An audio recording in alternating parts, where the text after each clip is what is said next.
Hola, ¿qué tal? Bienvenidos a todos a una nueva entrega de este curso de Django. Pero antes de comenzar con este vídeo, desearos a todos un feliz 2021. Estoy grabando este vídeo a día 8 de enero de 2021 y aquellos que me seguís y que estáis siguiendo este curso o cualquier otro de mi canal, os habréis dado cuenta de que llevo 20 días sin subir un vídeo prácticamente, ¿no? Y eso es muy extraño en mí. Como os podéis imaginar, he estado muy ocupado en estas navidades con mi familia, no sin dificultades por el tema de la pandemia. Por cierto, aprovecho para deciros a todos que os cuidéis y espero que no os afecte esta maldita pandemia y a ver si en el 2021 la conseguimos dejar atrás. Y bueno, espero que lo hayáis pasado muy bien en estas fiestas y yo tengo muchos proyectos y ánimos renovados para continuar con el canal, nuevos cursos que sacaré en breve, espero. Y también espero planificarme mejor el tiempo para poder subir más contenidos y con más frecuencia. Bueno, dicho esto, vamos a comenzar ya con este vídeo. Si recordáis, en el vídeo anterior habíamos dejado nuestro proyecto web completo en Python construyendo un formulario. Y el formulario, pues más o menos, ya quedó construido. Ahora tenemos que comenzar a abordar en este vídeo el tema del envío de datos. Si tenemos un formulario, es con el objetivo de que los usuarios rellenen ese formulario con información y lo envíen a algún lugar, una base de datos o una dirección de correo electrónico. Así que vamos a comenzar por esto, por el proceso de esos datos del formulario. Así que vamos a ello. Bueno, pues aquí tenemos el formulario tal y como lo dejamos en el vídeo anterior, por lo menos tal y como lo dejé yo, aunque el diseño pues es lo de menos, ¿no? Es tema libre, me imagino que alguno de vosotros lo tendrá diferente.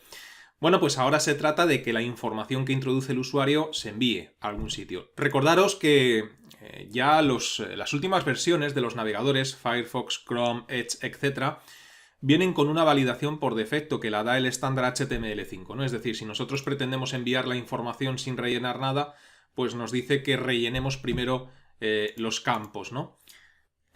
Esto es gracias a que, si recordáis, le pusimos required true a cada uno de estos campos y, bueno, pues HTML5 y el navegador hacen el resto, ¿no?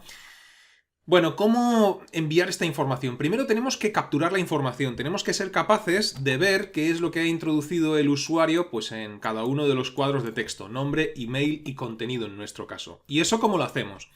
Eso lo hacemos gracias al objeto request, ¿no? Es decir, a la petición que hacemos cuando nosotros enviamos la información. Recordar que este formulario se va a enviar utilizando el método post, tal y como programamos ya en vídeos anteriores, ¿no? Hay una diferencia, creo que ya lo expliqué, si no lo repito, hay una diferencia entre post y get que explico profundamente en mi curso de PHP y que aquí os resumo.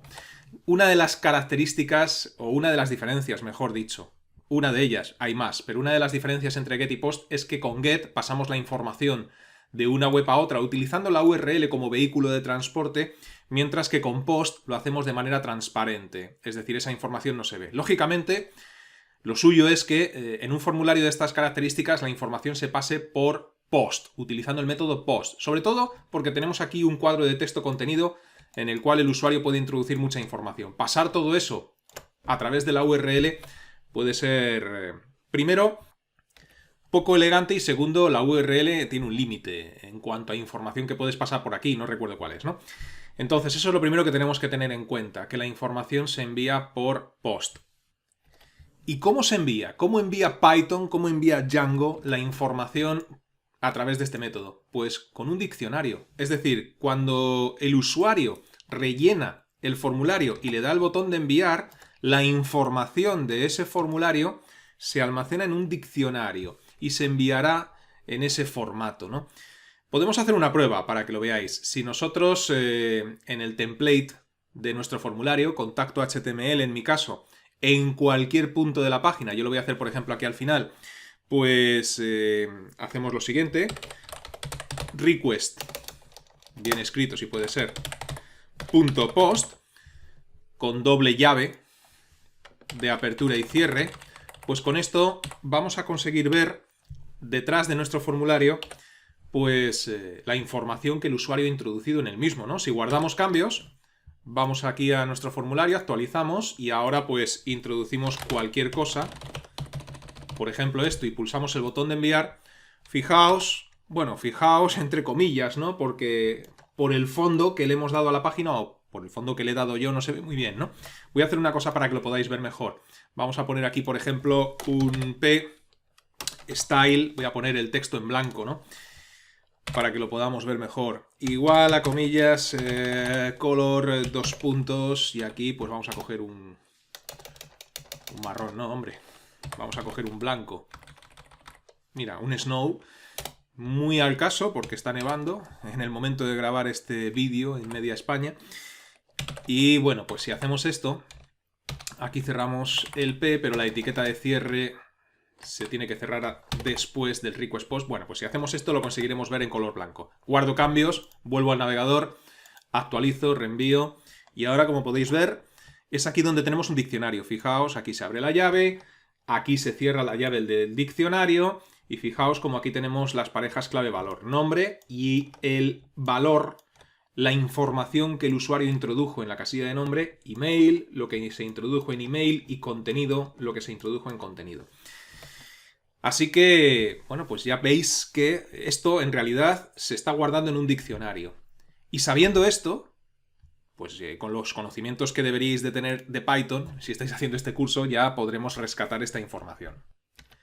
Tener en cuenta, por si alguien no lo tiene en cuenta, que cuando nosotros, por ejemplo, yo estoy en inicio, ¿no? O en servicios, o en cualquier otra página de nuestro sitio web, cuando voy a contacto por primera vez, la petición que acabamos de hacer es de tipo GET, ¿no? De hecho, si tenéis el servidor en ejecución y navegáis y vais a contacto, yendo a Python, fijaos como la consola me indica que lo último que he hecho ha sido un GET. Estos GET anteriores son de haber pulsado en inicio, en servicios, etc. Es decir, estas peticiones son GET, pero vuelvo otra vez al navegador. Cuando nosotros pulsamos en el botón de enviar, y lo voy a hacer, introducimos información, pulsamos en enviar, lo que estamos haciendo es un POST, ¿no? Es decir, se hace POST solo cuando se pulsa el botón de enviar. Si volvemos otra vez a Visual Studio Code y miramos la consola, fijaos como ahora mismo nos dice que hemos hecho un POST, ¿no? ¿Y esto para qué nos sirve? Bueno, pues nos sirve para decirle a Django que si se ha hecho POST, rescate la información que hay en el formulario. ¿Y eso dónde lo podemos hacer? Eso lo podemos hacer en la vista. Si nos vamos a la vista, es aquí donde yo le diré, oye, si se ha hecho POST, rescátame la información del formulario cargado. Después de crear la instancia del formulario, en este punto en concreto, es donde nosotros podemos empezar a programar esta cuestión, ¿no? ¿Cómo le digo yo si se ha hecho POST? Pues muy fácil. Si la petición, el método de la petición, es decir, if request.method igual a comillas POST, esto es lo mismo que decirle si se ha hecho POST, ¿no? ¿Qué es lo que tiene que hacer? Lo que tiene que hacer es rescatar la información que había en el formulario. Entonces aquí lo que hacemos es utilizar la instancia que yo llamé formulario contacto para decirle que tiene que cargar esa información en el formulario contacto, y pasarle por parámetro al constructor los datos, es decir, data igual a request.post. Lo que hemos hecho con esta instrucción es cargar en nuestro formulario la información que el usuario ha ido introduciendo para ahora poder rescatar de los cuadros de texto, que los llamé nombre.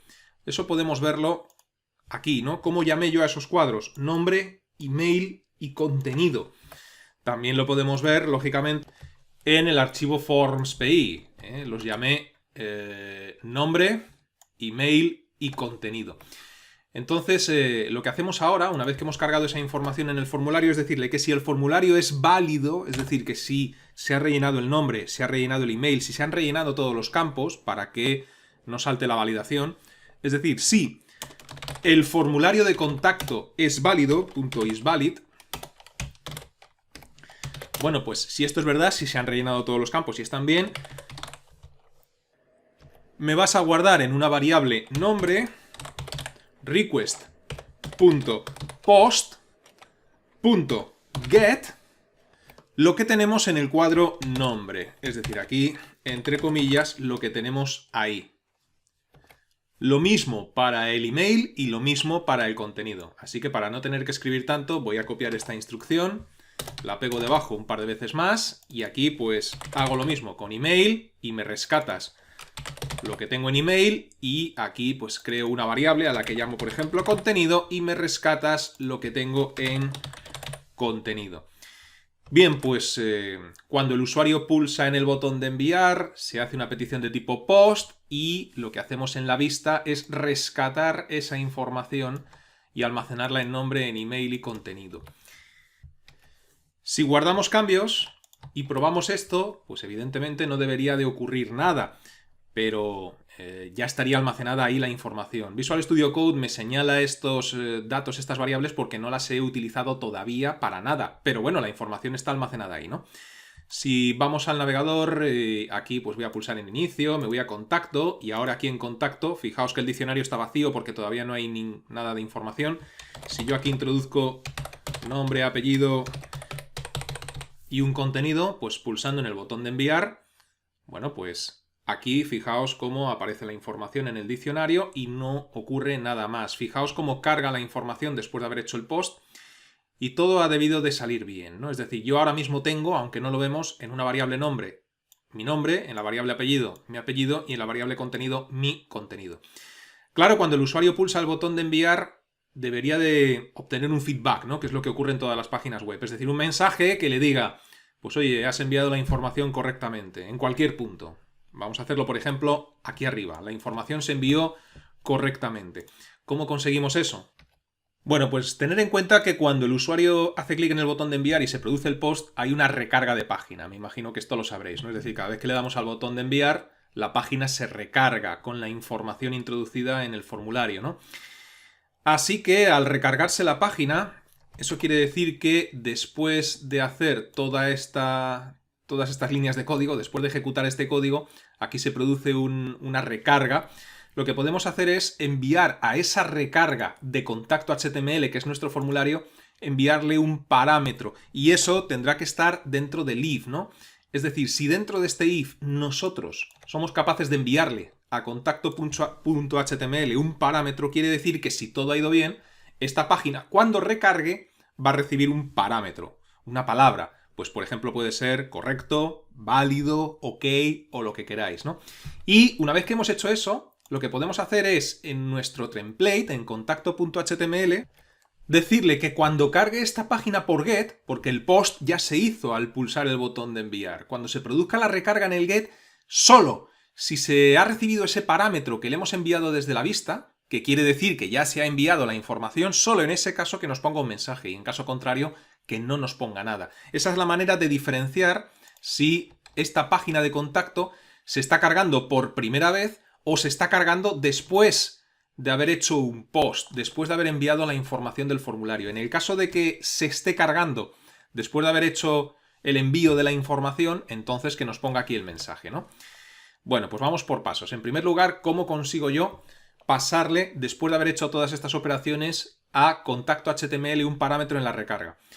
Pues con una redirección, ¿no? Es decir, puedo decirle que redireccione a contacto.html a la URL de contacto, es decir, que redireccione aquí a contacto pasando un parámetro. Y eso lo conseguimos pues haciendo un return redirect y aquí pues barra contacto y después de contacto un interrogante, que es como se pasa la información por URL desde get y el parámetro que queramos. Yo, por ejemplo, le voy a poner válido, ¿no? Y una vez que hemos hecho esto, por cierto, importante, si guardamos cambios, aquí Visual Studio Code nos marca un error y esto es porque para utilizar redirect tenemos que importarlo de Django Shortcuts. Así que en la primera línea de código, después del import render, redirect, guardo cambios de nuevo para que desaparezca ese error. Perfecto. Y ahora sí, ahora una vez que ya le hemos dicho que si se ha hecho post nos cargue la información del formulario, guarden las variables, lo que hay en nombre, email y contenido, una redirección a la página de contacto pasándole por parámetro esta palabra, válido. Podéis escoger la que queráis. Y ahora aquí, en contacto HTML, tenemos que decirle que cuando cargue esta página por get, si se ha recibido válido, quiere decir que se está haciendo la carga después de haber enviado la información del formulario. En ese caso tiene que poner un mensaje de feedback, algo que le diga al usuario que se ha enviado la información correctamente. Y eso lo haríamos de la siguiente manera, pues antes de que comience a cargar el formulario, porque es ahí donde lo quiero poner. Pero bueno, lo podéis poner en cualquier otro lugar de la página, ¿no? Pues yo aquí pondría lo siguiente. Llave, corchete, o porcentaje, mejor dicho, porcentaje llave, y aquí pues sería if válido. Es decir, si viene este parámetro en el request.get, es decir, si esto es verdad, aquí terminaría el if, and if, y lo que tenemos que programar dentro de este if es que nos ponga lo que queráis. Se ha enviado la información correctamente o lo que sea. Así que aquí una etiqueta de apertura P que se abre y se cierra. Yo voy a poner, por ejemplo, información enviada correctamente. Gracias, ¿no? Algo así, algo que le diga al usuario que la información se ha enviado bien. Guardamos cambios. Vamos al navegador. Me voy a inicio, por ejemplo. Aquí en inicio pues estaría navegando por servicios, por tienda. Ahora me voy a contacto. Por cierto, la tienda la completaremos más adelante, no os preocupéis, igual que el blog. Me voy a contacto. Bueno, el blog ya lo tenemos completado. Y en contacto pues lo que haríamos sería lo siguiente. Nombre, pues por ejemplo Tom. Email tomcruise@pildoras.es. Y aquí pues enviaríamos un contenido. Ahora, cuando pulse el botón de enviar, tienen que ocurrir varias cosas. Primero se va a producir un post, le vamos a pasar esta información a la vista, estos datos se van a almacenar en nombre, email y contenido, y después se produce una redirección por GET a la misma página, pasándole por parámetro, deberíais de verlo ahora en la URL, pues la palabra válido. Así que pulsamos en enviar y todo ha ocurrido tal y como teníamos previsto, o casi, ¿no? Porque fijaos en la URL cómo le estamos pasando el parámetro válido. Al producirse la recarga, como recibe válido, como se cumple el if que acabamos de programar, me dice información enviada correctamente. ¿Qué pasa? Pues que el fondo es verde y el texto, pues por el CSS que tenemos es gris, ¿no? Bueno, vamos a hacer aquí una cosita para terminar de mejorarlo. Vamos a poner aquí, pues, mira, como tengo aquí el style color blanco que programé en su día para la tabla, pues lo voy a reutilizar para ponerlo en el P que se abre. Y con esto, pues veremos ya mejor la información. Voy a pulsar F5 y ahora sí, información enviada correctamente. Si uno va navegando por la página y llega a contacto, al cargar, vía GET, como no recibe válido, porque todavía no ha sido enviada la información, por cierto, esto lo deberíamos de quitar de aquí ya, ¿no? Porque esto solamente era para ver que efectivamente todo esto va en un diccionario. Bueno, pues como no recibe válido, no aparece aquí ningún mensaje, ¿no? Si yo le doy al botón de enviar sin validar la información del formulario, pues no me aparece información enviada correctamente. ¿Por qué? Pues porque formulario no is valid, no es válido, porque me falta por rellenar este campo. No ha pasado la validación, es decir, esto que acabamos de programar aquí no se cumple. Y como no se cumple, pues no sale esto, evidentemente, ¿no? Si rellenamos la información con cualquier cosa, ahora cuando pulse el botón de enviar se produce el post, se envía esta información a la vista, se almacena en nombre, email y contenido, se redirecciona a contacto pasándole válido y entonces sí que aparece aquí el mensaje en blanco. Ahí está. Bueno, pues para terminar este vídeo voy a quitar esto de aquí que ya no nos hace falta, es decir, me voy al template, esto de aquí pues no nos hace falta ya, guardo cambios. Y lo vamos a dejar aquí. Ya tenemos la información guardada en nombre, email y contenido. Bueno, pues en los próximos vídeos veremos cómo la información que tenemos almacenada ahí la podemos enviar, bases de datos, direcciones de correo electrónico, para que se supone el dueño de la web, el webmaster, reciba la información que le introduce el usuario, etc. Pero eso, como digo, lo veremos en el próximo vídeo. Así que de momento dejamos este vídeo en el punto en el que nos encontramos. Y os recuerdo que si lo deseáis podéis registraros gratuitamente en mi academia virtual pildorasinformáticas.es, donde en la zona de cursos gratuitos tengo todos los cursos gratuitos que he ido subiendo a YouTube ordenados por categorías. Aquellos que deseéis que os resuelva las dudas relacionadas con los cursos tenéis la sección de cursos offline Y los que deseáis que os haga un seguimiento más personalizado, como si tuvierais un tutor en casa, con ejercicios, test, resolución de dudas y entrega de certificado al finalizar un curso, tenéis los cursos tutorizados. Estos catálogos se irán ampliando poco a poco con el tiempo. Hasta la próxima, que os vaya bien.